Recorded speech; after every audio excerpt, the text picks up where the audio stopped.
Bu sınıf çöllümün lələsi sənsən. Sensiz bu dünyada yalanam ana.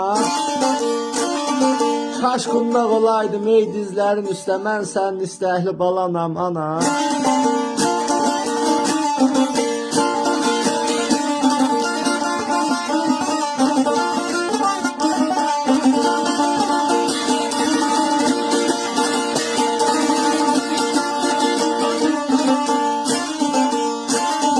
Məni o beşiyə bir də salaydın,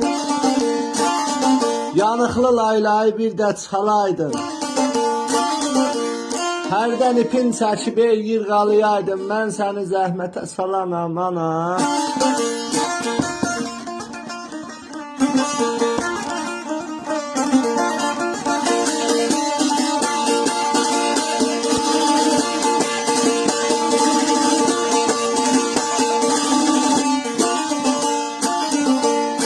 Hərdən bir nazımı sənə sataydım,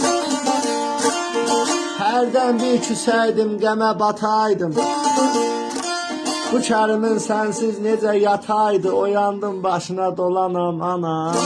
Mən səni zəhmətə salanam ana.